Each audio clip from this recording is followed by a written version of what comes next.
हरि अनंत हरि कथा अनंत भगवान गुणगान कला भली जदि आमर कौन प्रकार योग्यता नहीं किंतु भगवान को प्रसन्न करने यह आमर छोटिया प्रयास मात्र। साधु गुरु वैष्णव मानकर निर्देश आदेश अनुसार आम प्रयास करुचे केवल भगवान टिके गुणगान करने, अन्यथा आमर कौन प्रकार योग्यता नहीं। कलि जुगरे श्री चैतन्य महाप्रभु भगवान पतित पावन अवतार आसिले जगत को उद्धार करने। भगवान जुग को जुग आसंती जीव मान को उद्धार करने। परित्राणाय साधुना विनाशाय च दुष्कृतम धर्म संस्थापनार्थाय संभवामि जुगे जुगे। किंतु ये कलि जुगरे जो अवतार माने आसिछंती से माने पापी मान को विनाश करने नुह, पापी मान को उद्धार करने। परित्राणाय साधुना विनाशाय च दुष्कृतम, पापी मान को संहार करने भगवान आसंती, किंतु कलि जुगरे भगवान आसंती पापी मान को उद्धार करने। तेणु जगन्नाथ महाप्रभु को पतित पावन बोली कहा जाए। आउ कलि जुगरे से पतित पावन अवतार होचंदी श्री गौरांग महाप्रभु। चैतन्य महाप्रभु आसंती समस्त को उद्धार करने। आउ सही चैतन्य महाप्रभु योग्य अयोग्य विचार न करी समस्त को भक्ति प्रदान करुछंती एवं तत्सहित कृपा प्रदान करुछंती। गुरु परंपरा आसुथिबा असंख्य वैष्णव सर्जन माने आज पृथ्वीर कोण अनुकोण रे बुली हरि कथा कीर्तन भजन करुछंती। यह महाप्रभुंकर आदेश। आमर आज्ञाते गुरु हय तार ई देश, जारे देख तारे कह कृष्ण उपदेश। चैतन्य महाप्रभु भगवान कलि जुगरे अवतीर्ण होई से निर्देश देइछंती, भारत भूमिते हइले जन्म जहार जीवन सार्थक करी कर पर उपकार। आमे भारत रे जन्म ग्रहण करिचे, जगन्नाथ देश रे जन्म ग्रहण करिचे, श्री चैतन्य महाप्रभुंकर कृपा आमे माने पाइचे भारतवासी ओडिशावासी। सेतिपय आमर कर्तव्य बनुचे आमे जो अमूल्य वस्तु पाइचे ताको अन्य मानक वितरण करवा। सेतिपय आमे साधु मानक मुखरु गुरुंक मुखरु जो आशीर्वचन किछि श्रवण करिछु, जहाँ को श्रवण कले मनुष्य जीवन में आनंद अभिवृद्धि हुए, जीवर हृदय भगवान के प्रति रति प्रीति जात हुए। सही कथा को आमे केवल प्रयास करुच अन्य मान को वितरण करने। ये हूँ आमर मिशन। भगवान चैतन्य महाप्रभु कहते जगत रे अच्छी जेते नगरादि ग्राम सर्वत प्रचार होइबा आमार नाम। ए पृथ्वी पृष्ठ रे जेते नगर जेते ग्राम अच्छी सबु जगह जगन्नाथ कथा कीर्तित हवा दरकार। आउ आज आपण माने देखुचंदी सारा पृथ्वी पृष्ठ रे सबु देश महादेश मानकर ये जगन्नाथंकर कथा कीर्तन होछि, हरिनाम कीर्तित होछि। ये होछि महाप्रभुंकर इच्छा। सेते महाप्रभुंकर विशाल मिशन प्रचार मिशन ले हजार हजार साधु संत ब्रह्मचारी गृहस्थ माने प्रचार कार्य लिप्त अछंती। गाँ गाँ नगर नगर सहर सहर सबुठी कृष्ण कथा चलीची। आ ता भितर आमे धूलिकणा सदृश प्रयास मात्र करुछु गुरु आ गोविंद को प्रसन्न करने पाई। अन्यथा एथिरे आमर कौन प्रकार योग्यता नहीं। आमे महान प्रवचक नुह, साधु संत महात्मा मनीषी नुह। आमे गोटे साधारण मनुष्य, किंतु आमर गुरु को एवं गोविंद को चैतन्य महाप्रभु को प्रसन्न करने पाई आमे केवल प्रयास करुछु। तेणु आशीर्वाद दरकार, कृपा दरकार। आसन उपर अधीरूढ़ जगन्नाथ बलदेव सुभद्रा सुदर्शन जीव तांकर चरण में आम प्रार्थना करुछु, कृपा याचना करुछु। एवं जगत रे भरी रहिथिबा असंख्य साधु संत वैष्णव मान चरण में प्रार्थना करुछु, से माने सद्बुद्धि सद्ज्ञान प्रदान करंतु, जहाँ फल आम जगतर नाथ जगन्नाथ महाप्रभु विषय किसी गुणगान करें।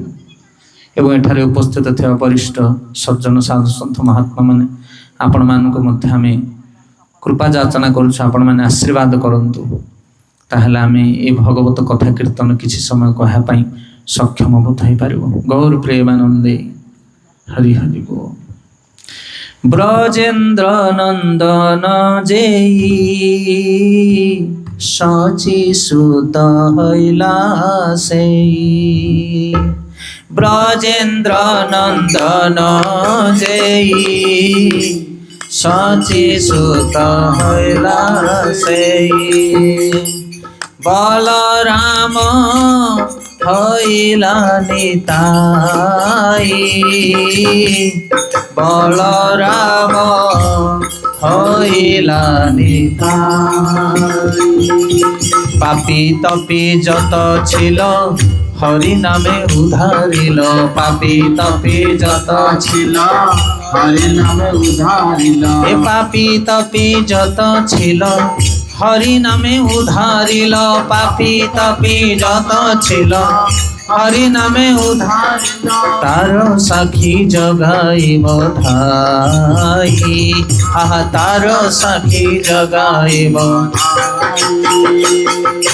হরে কৃষ্ণ কৃষ্ণ কৃষ্ণ হরে হরে, হরে রাম রাম রাম হরে হরে। হরে কৃষ্ণ কৃষ্ণ কৃষ্ণ হরে হরে, হরে রাম রাম রাম হরে। ব্রজেন্দ্র নন্দন যেই সচিসুত হইল, সেই ব্রজেন্দ্র নন্দন ভগবান কৃষ্ণ সে সচী মাতাঙ্কর সুତ মানে চৈতন্য মহাপ্রভু রূপে আসিলে।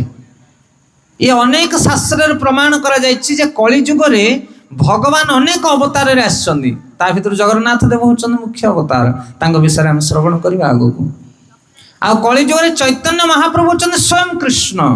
ব্রজেন্দ্র নন্দন যেই সচিসুত হইলা, সেই বলরাম হইলা নিতাই। চৈতন্য নিত্যানন্দ কৃষ্ণ বলরাম, তাঙ্ক ভিতরে কিছু পরাভিন্ন ନାହିଁ। পাপি তপি যত ছিল হরি নামে উদ্ধারিল, তার সাক্ষী জগাই মুধাই। এই কলি যুগরে জনে পাপী হো কিংবা তপি হো, পাপী মানে যে পাপ কর্মরে লিপ্ত অছন্তি, তপি মানে যে পুণ্যবন্ত লোক। সেথাই জনে পাপ কর্ম করুথাও কিংবা জনে পুণ্যবন্ত হো, হরিনাম ন কলে কাহার উদ্ধার হই পারিব নাই। এ বহুত সিক্রেট কথা। পাপী তপি যত ছিল হরিনামে উদ্ধারিল, তার সাক্ষী জগাই মধাই। জগাই মধাই বলি দুই জন ଥିଲେ নদিଆ ନବଦ୍ୱୀପରେ। ବହୁ କୁକର୍ମ କରୁଥିଲେ ସେମାନେ। କୁଳୀନ ବ୍ରାହ୍ମଣ କୂଳରେ ଜନ୍ମ ହେଇ ମଧ୍ୟ, ଉନ୍ନତ ବ୍ରାହ୍ମଣ କୂଳରେ ଜନ୍ମ ହେଇ ମଧ୍ୟ ସେମାନେ ନିଜର ବୃତ୍ତି ଛାଡ଼ି ମଦ ମାଂସ ଭୋଜନ କରି ଗଙ୍ଗା କୂଳରେ ମାତଲ ହେଉଥିଲେ। ନିତ୍ୟାନନ୍ଦ ମହାପ୍ରଭୁ ଗଲେ ପ୍ରଚାର କରିବା ପାଇଁ। ନିତ୍ୟାନନ୍ଦ ହେଉଛନ୍ତି ବଳରାମ। ବିଚାର କରନ୍ତୁ ଆପଣ, ବଳରାମ ହେଉଛନ୍ତି ସିଏ ଶଙ୍କର୍ଷଣ ସ୍ୱୟଂ, ଲକ୍ଷଣ ସିଏ ମହାକ୍ରୋଧୀ ମହାପରାକ୍ରମୀ ହେଉଛନ୍ତି ବଳରାମ। କିନ୍ତୁ এই କଳି ଯୁଗରେ ପାବନ ଅବତାର ଗ୍ରହଣ କରିଛନ୍ତି ନିତ୍ୟାନନ୍ଦ। ଆଉ ହରିଦାସ ହେଉଛନ୍ତି ସ୍ୱୟଂ ବ୍ରହ୍ମା। ବ୍ରହ୍ମା ଆଉ ବଳରାମ ବା ଲକ୍ଷଣ, ଏ ଦୁଇ ଜଣ ଯାଉଛନ୍ତି କ'ଣ କରିବା ପାଇଁ? ପ୍ରଚାର କରିବା ପାଇଁ। ନଦିଆ ନବଦ୍ୱୀପରେ ଚୈତନ୍ୟ ମହାପ୍ରଭୁ ଆଦେଶ ଦଉଛନ୍ତି, ଆରେ ଯାଅ ଯାଅ ନିତ୍ୟାନନ୍ଦ, ଯାଅ ହରିଦାସ, ଯାଅ ଯାଅ ନିତ୍ୟାନନ୍ଦ, ଯାଅ ହରିଦାସ, ଆମର ଆଜ୍ଞା ଏ ସର୍ବ করহ প্রকাশ, আমার আজ্ঞায় সর্ব করহ প্রকাশ। প্রতি ঘরে ঘরে গিয়া কর এহি ভিক্ষা, প্রতি ঘরে ঘরে গিয়া কর এহি ভিক্ষা। বল কৃষ্ণ ভজ কৃষ্ণ, কর কৃষ্ণ শিক্ষা, বল কৃষ্ণ ভজ কৃষ্ণ, কর কৃষ্ণ শিক্ষা। তো নিত্যানন্দ ଆଉ ହରିଦାସ ଦୁଇ ଜଣଙ୍କୁ ଚୈତନ୍ୟ ମହାପ୍ରଭୁ ଆଦେଶ ଦଉଛନ୍ତି, ଯାଅ ଯାଅ ନିତ୍ୟାନନ୍ଦ, ଯାଅ ହରିଦାସ, ଆମର ଆଜ୍ଞାଏ ସର୍ବ କରହ ପ୍ରକାଶ। ଚୈତନ୍ୟ ମହାପ୍ରଭୁ କହିଲେ ମୋର ଆଜ୍ଞା ତମେ ଦୁଇ ଜଣ ଯାକୁ ତୁମେ ଯାଅ, ଯାଇକି ପ୍ରଚାର କର, ପ୍ରକାଶ କର। କ'ଣ ପ୍ରକାଶ କର ନା ପ୍ରତି ଘରେ ଘରେ ଗିଆ କର ଏହି ଭିକ୍ଷା। ନଦିଆ ନବଦ୍ୱୀପରେ ପ୍ରତି ଘର ଘରକୁ ଯିବ ଆଉ ଭିକ୍ଷା କରିବ। ଭିକ୍ଷାମ ଦେହି ଭିକ୍ଷାମ ଦେହି। ତାପରେ ଭିକ ମାଗିଲା ବେଳେ କିଏ ହେଲେ ଭିକ ନେବାକୁ ଦବାକୁ ଆସିଲେ ତାଙ୍କୁ କହିବ ଆମକୁ ଭିକ୍ଷା ଦରକାର ନାହିଁ। କ'ଣ ଦରକାର ନା ବଲ କୃଷ୍ଣ ଭଜ କୃଷ୍ଣ କର କୃଷ୍ଣ। ଟିକେ କୃଷ୍ଣ କୃଷ୍ଣ କୁହ, କୃଷ୍ଣ ନାମକୁ ଭିକ୍ଷା କର ତୁମେ, ଏଥିରେ ତୁମର ମଙ୍ଗଳ ହେବ ଏବଂ ସେମାନଙ୍କର ମଙ୍ଗଳ ହେବ। ହେଲେ ଇଏ ବଳରାମ ହେଉଛନ୍ତି ସ୍ୱୟଂ ନିତ୍ୟାନନ୍ଦ, ଆଉ ହରିଦାସ ହେଉଛନ୍ତି ବ୍ରହ୍ମା। ଏଇ ଦୁଇ ଜଣ ଯାକ ଗଲେ ପ୍ରଚାର କରିବା ପାଇଁ। କୋଉଠି ଗାଳି ଦିଅନ୍ତି, କୋଉଠି ମାଡ଼ ଦିଅନ୍ତି, କୋଉଠି ନିନ୍ଦା କରନ୍ତି, ହାସ ପରିହାସ କରନ୍ତି, ତଥାପି ଏ ଦୁଇ ଜଣ ଯାକ ପ୍ରଚାର କାର୍ଯ୍ୟରେ ଥାନ୍ତି। ଆଜି ମଧ୍ୟ ଜଗତରେ ଆମେ ମାନେ ପ୍ରଚାର କରିବା ପାଇଁ ଯାଉଛୁ, କୋଉଠି ପାଦ ପୂଜା କରୁଛନ୍ତି, ଲୋକେ ସମ୍ମାନ ଦେଉଛନ୍ତି, ସାଧୁ ବାବାଜୀ କହିକି, କୋଉଠି ଲୋକ ଚୁଗୁଲି କରୁଛନ୍ତି, କୋଉଠି ପ୍ରବଚନ ଦେଉଛନ୍ତି, ମଦୁଆ ମାନେ ଆସିକି ହେଇ କ'ଣ ଏଠି ପାଲାଲ ଚଲେଇଛ ବନ୍ଦ କର ବୋଲି କହିକି ଗାଳି ଦେଉଛନ୍ତି। ପ୍ରଚାର କାର୍ଯ୍ୟରେ ବହୁତ ବାଧା ବିପଦ ଆଜ୍ଞା ଆସେ। ବିଦେଶରେ ଅନେକ ଅନେକ ଅସୁବିଧା ସୁବିଧା ସମସ୍ୟା ଆସେ ସବୁ। ସେଥିପାଇଁ ହରିଦାସ ଆଉ ନିତ୍ୟାନନ୍ଦ ଦୁଇ ଜଣ ଯାକ କ'ଣ କରୁଛନ୍ତି? ପ୍ରଚାର କରିବା ପାଇଁ ଯାଉଛନ୍ତି। ଗଙ୍ଗା କୂଳ ଆଡ଼େ ଗଲା ଆସିକି ଦୁଇ ଭାଇ ଜଗାଇ ମଧାଇ ସେମାନେ ମଦ ଖାଇକି ମାତଲ ହେଉଥିଲେ। ତାଙ୍କୁ କହିଲା ଆରେ ଟିକେ ହରିନାମ କର, ହରିନାମ କର। हरिनाम कर कहू से दुई जन माडी आसिले गाड़ी किए तुम आमको बुद्धि बतौच तुम आमठ बड़ बुद्धिया सहित झगड़ा कले।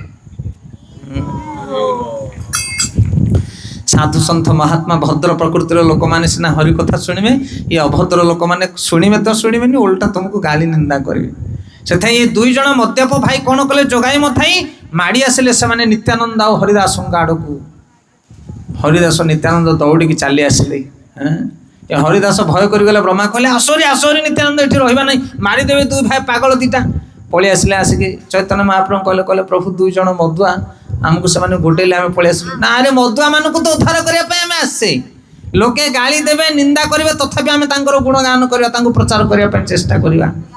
तापर दिन दुई जन जाक पुणी गले गोटे मत कुंपा लगेदेला जगाई मुंड को कहार बलराम मुंड फाटीगला नित्यानंद मुंड फाटीगला।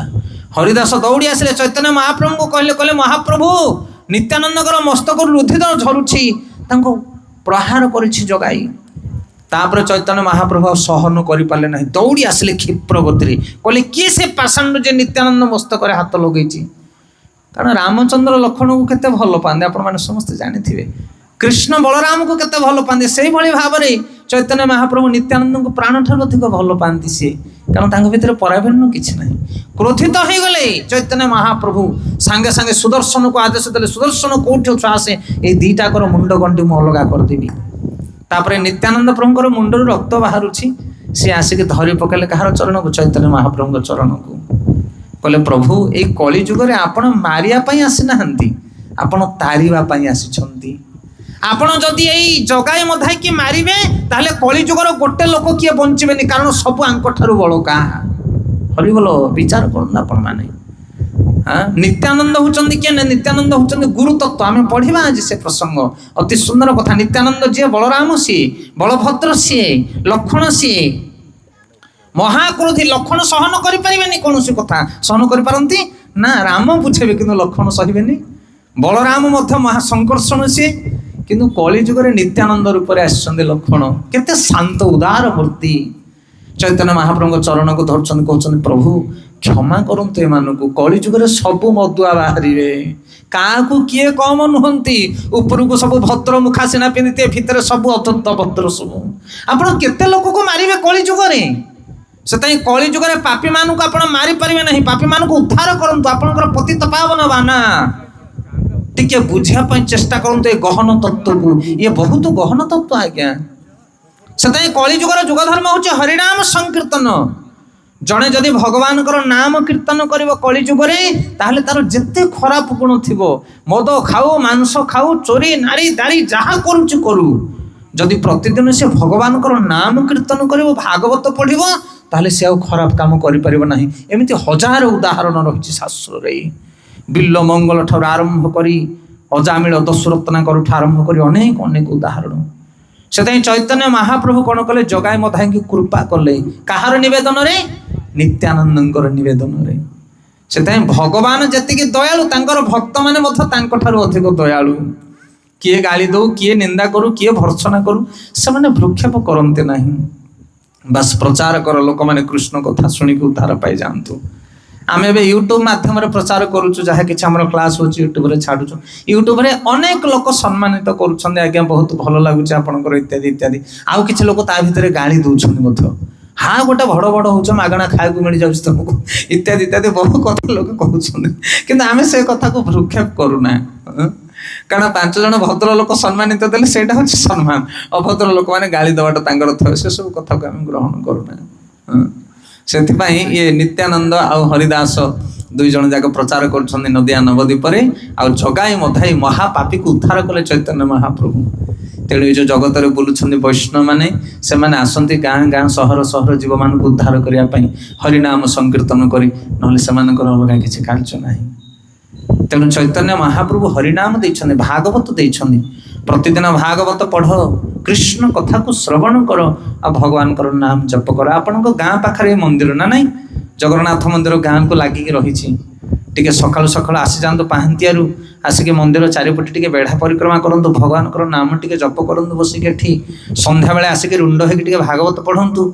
आज सीना प्रवचन व्यवस्था है प्रवचन व्यवस्था नहेले भी କେହି ଜଣେ ଭଦ୍ରଲୋକ ଭାଗବତ ଟିକେ ପଢ଼ିବେ, ବସିକି ଆମେ 10-50 ଲୋକ ଶୁଣିବା। ଏହା ଦ୍ୱାରା ଆମର ଉଦ୍ଧାର ହେବ।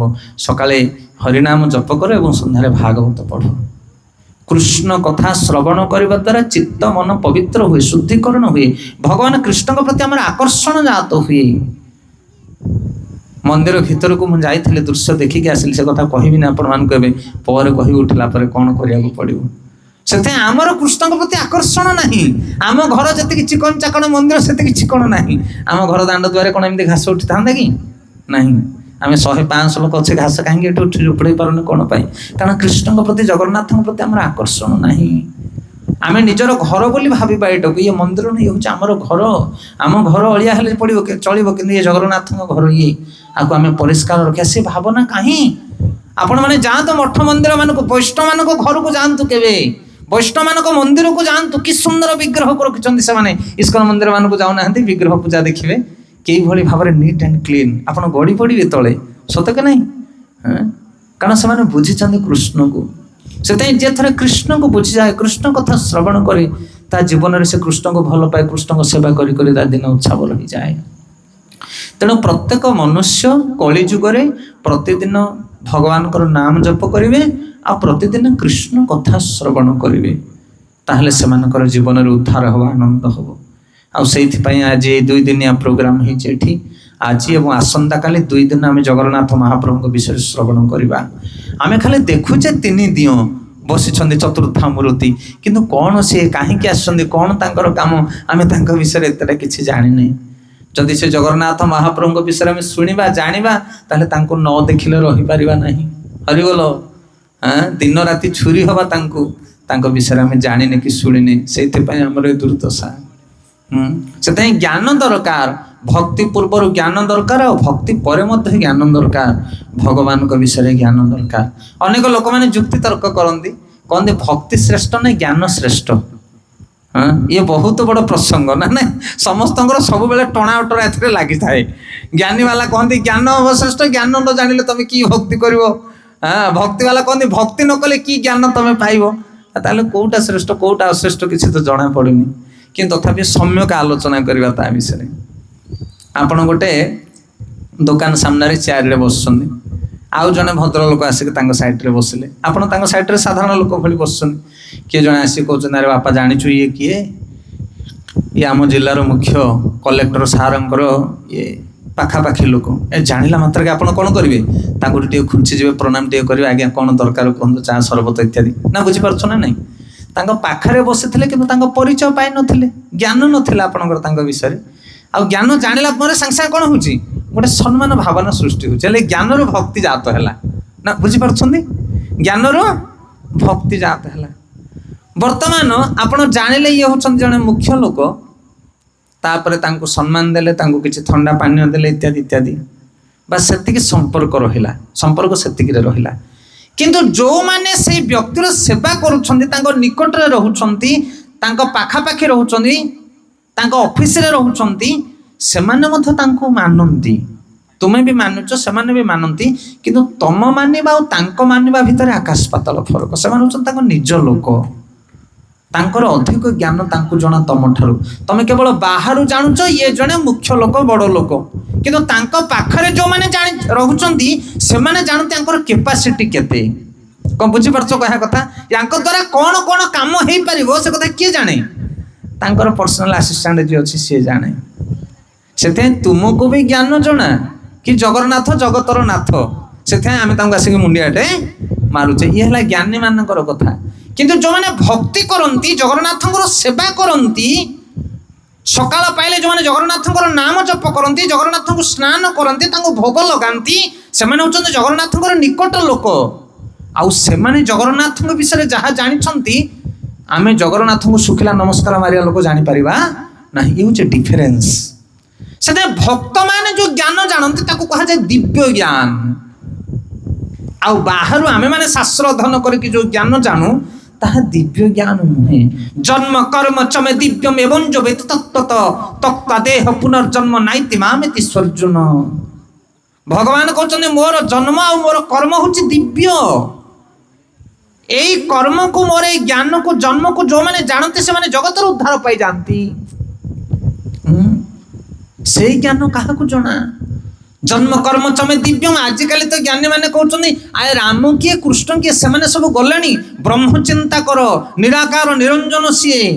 ତାଙ୍କର ଜନ୍ମକୁ ତାଙ୍କର କର୍ମକୁ କେହି ବୁଝିପାରିବେ ନାହିଁ। ଭଗବାନ କହୁଛନ୍ତି ମୋର ଜନ୍ମ ଆଉ ମୋର କର୍ମ ହେଉଛି ଦିବ୍ୟ। ମୋର ଜନ୍ମ ଆଉ ମୋର କର୍ମ ବିଷୟରେ ଯେ ବୁଝିଯାଏ ଜଗତରୁ ସେ ଉଦ୍ଧାର ପାଇଯାଏ। କିନ୍ତୁ ଆଜିକାଲି ଶୁଷ୍କ ଜ୍ଞାନୀ ମାନେ କହୁଛନ୍ତି ଜନ୍ମ କର୍ମ ସବୁ ବେକାର, ଭଗବାନଙ୍କର ଜନ୍ମ କର୍ମ କିଛି ନାହିଁ, ସେ ନିରାକାର ନିରଞ୍ଜନ। ଏଇ ଅଳ୍ପ ଦିନ ତଳେ ଭାଗବତ ଆମେ ପଢୁଥିଲୁ। ନିରାକାର ମାନେ କ'ଣ? ଆକାର ନାହିଁ ତାଙ୍କର, ସେଥିପାଇଁ ସେ ନିରାକାର ନା। ନିରାକାର ଅର୍ଥ ହେଉଛି ଭୌତିକ ଆକାର ନାହିଁ ତାଙ୍କର, ତାଙ୍କ ଆକାର ହେଉଛି ଦିବ୍ୟ ଆକାର। ବ୍ରହ୍ମ ସଂହିତାରେ ବ୍ରହ୍ମାଜୀ କହୁଛନ୍ତି ଅଙ୍ଗାନି ଯସ୍ୟ ସକଳେନ୍ଦ୍ରିୟ ବୃତ୍ତିମନ୍ତି ପଶ୍ୟନ୍ତି ପାନ୍ତି କଲୟନ୍ତି ଚିର ଜଗନ୍ତି ଆନନ୍ଦ ଚିନ୍ମୟ ସଦୁଜ୍ଜଳ ବିଗ୍ରହସ୍ୟ ଗୋବିନ୍ଦମାଦି ପୁରୁଷಂ ତମହଂ ଭଜାମି। ଅଙ୍ଗାନି ଯସ୍ୟ ସକଳ ଇନ୍ଦ୍ରିୟ ବୃତ୍ତିମନ୍ତି ପଶ୍ୟନ୍ତି ପାନ୍ତି କଲୟନ୍ତି ଚିର ଜଗନ୍ତି। ଭଗବାନଙ୍କର ଯେଉଁ ଅଙ୍ଗ, ତାଙ୍କର ଯେଉଁ ଶରୀର, ସେ ଶରୀର ଆମ ଶରୀର ଭଳି ନୁହଁ। ସେଥିପାଇଁ କୁହାଯାଏ ତାଙ୍କର ଶରୀର ନାହିଁ, ତାଙ୍କର ରୂପ ନାହିଁ, କାରଣ ଆମ ରୂପ ପରି ରୂପ ନୁହଁ। ଇଏ ହେଉଛି ଅମୂଲ୍ୟ। ଅମୂଲ୍ୟ ମାନେ ମୂଲ୍ୟ ନାହିଁ, ମୂଲ୍ୟହୀନ ନା ବହୁମୂଲ୍ୟ। ଯେଉଁ ମୂଲ୍ୟକୁ କଳନା କରାଯାଇପାରିବ ନାହିଁ ତାକୁ ଅମୂଲ୍ୟ ବୋଲି କୁହାଯାଏ।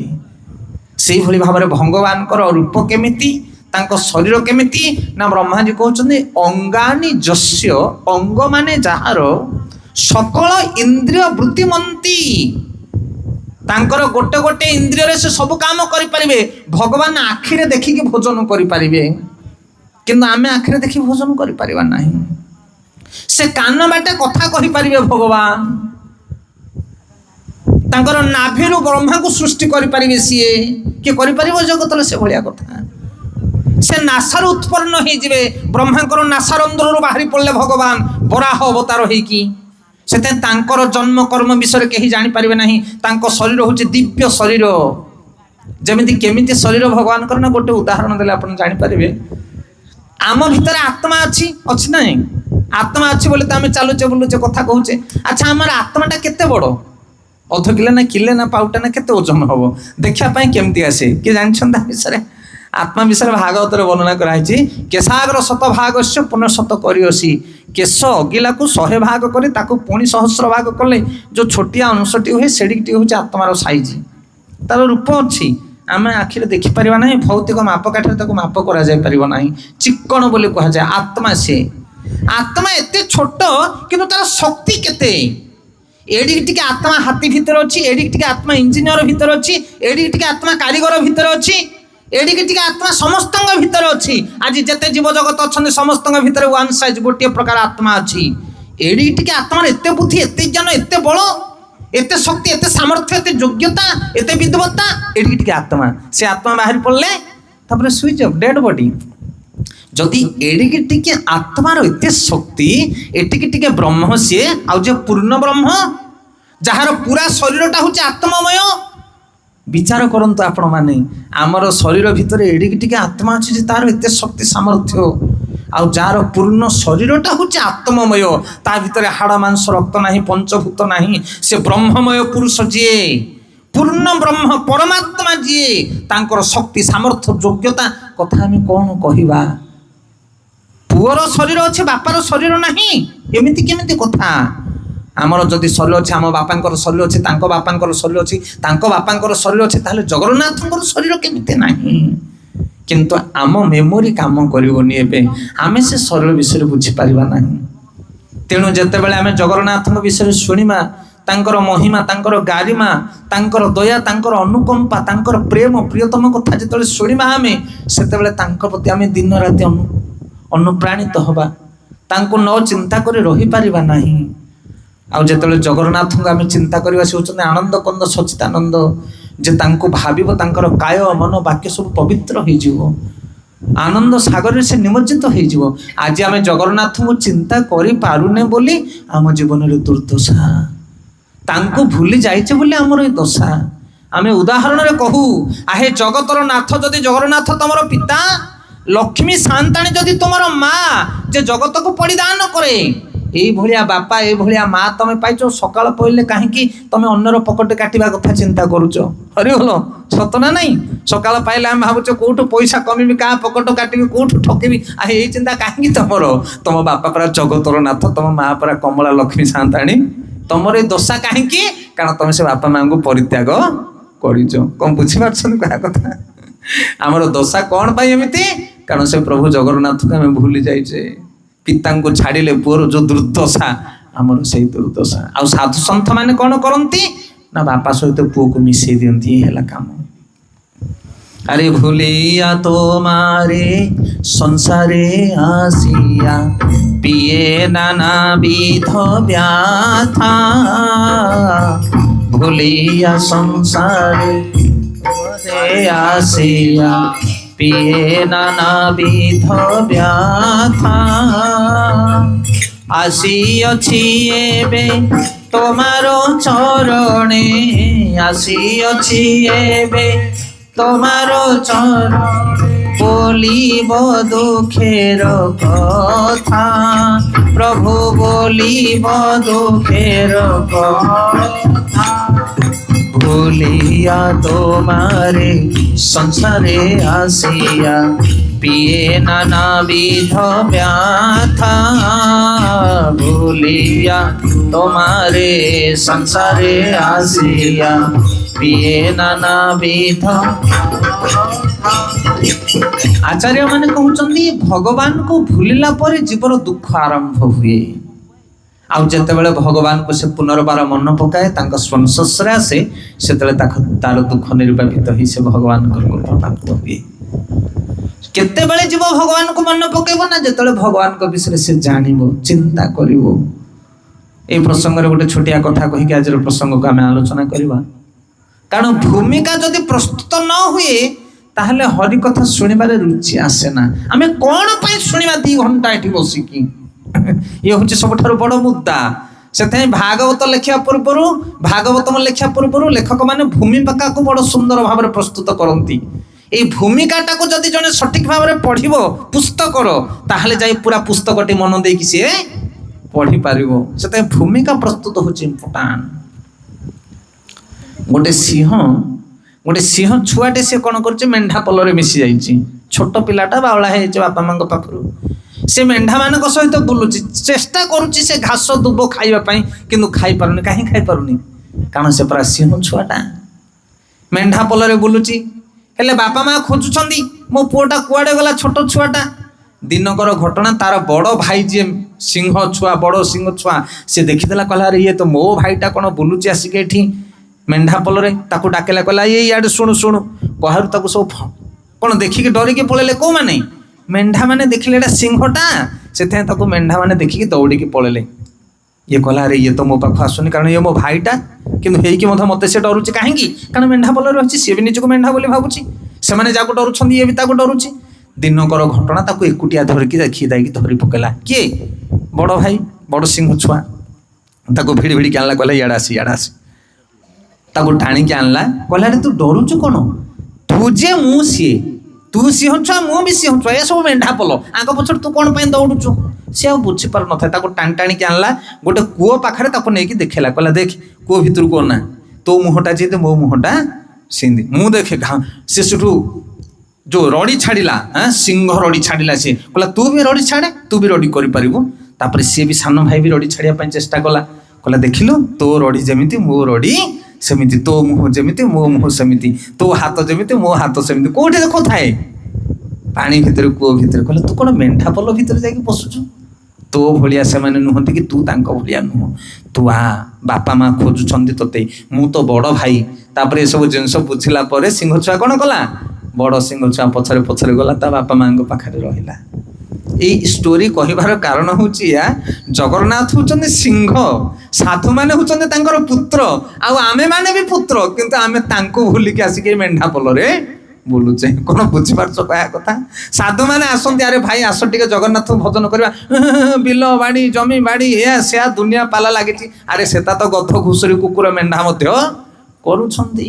ପିଲା ଛୁଆ ସନ୍ତାନ ଜନ୍ମ କରିକି ଘର ସଂସାର ଚଳେଇବା, ଆହାର ନିଦ୍ରା ଭୟ ମୈଥୁନ ସାମାନ୍ୟ ଏତତ ପଶୁ ଭେରି ନାରାୟଣ, धर्म ही एक अधिक विशेष धर्म विहीन पशु भी समान भागवत वर्णना करागला खाइबा पीवा संतान जन्म करवा एटा गध घुसुरी कुकुर बिराड़ी पशु पक्षी समस्ते करुछंदी आ तमे जो मनुष्य जन्म पाइछ दुर्लभ मनुष्य जन्म तमे घर संसार करछ की मनुष्य तमे से साधु संत माने कहती तुम्हें मेंढा पल नुह मेंढा छुआ नुह तुम्हें सिंह छुआ आस आम सहित मैच कर टिके कीर्तन कर टिके जगन्नाथ पूजा कर टिके जगन्नाथ कथा शुण तुमको मैच लगे जिनसटा कहीं संसार भितर मुंड को पुड़े कांदुच तमे आस टिके बाहरी आस घास खाइबा तुम चेष्टा करुच तुम्हें घास खाई पार नहीं जगतर सुख आज सकाल आम गोटे सर्ट वीडियो छाड़ू बीड़ी खाई गंजेई खाई मद मांस खाई नारी सुख भोग करके तुम सुखी हो पार नहीं तुम पाई सुख रखाई भितरे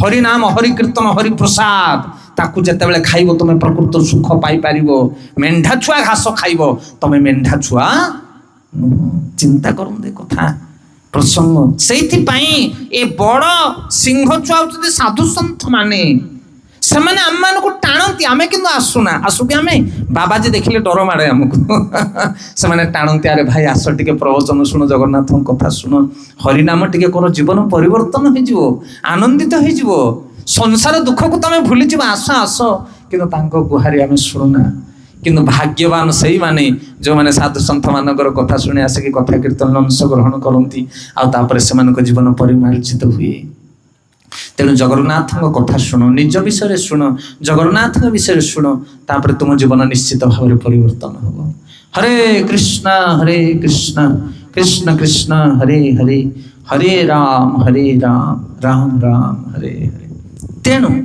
तेणु साधु सन्थ मान पाखरे भगवान कथा श्रवण करने दरकार साधु सन्थ मुखर जो माने अनुभवी भक्त मान पाखर ज्ञान शुणा आ ज्ञानी मान पाखर ज्ञान शुणा भितर विभिन्नता रही भक्त मान जगन्नाथ विषय शुणिले जगन्नाथ प्रति तुम रति प्रीति जागृत हम किंतु ज्ञानी मान ज्ञान शुणी तुम जगन्नाथ सेवा कर अहंकार अभिमान सृष्टि हम तेणु आम से जगन्नाथ महाप्रभुंर गुणगान करवा 2 दिन श्रवण करवा जगन्नाथ महाप्रभु विषय ये जगन्नाथ महाप्रभु किए कहीं एभली रूपलावण्य तांकर कौन विशेषत्व रही जगन्नाथ प्रतिमारे जमिति आम चैतन्य महाप्रभु विषय शुणिले से पतित पावन गौर हरि सेमती जगन्नाथ पतित पावन जगन्नाथ से केमिति उद्धार करने आसी जीव मान को जगन्नाथ किए कि सुंदर रूप तांकर कौन तांकर लीला कौन तांकर स्वभाव कौन से चाहती आम मान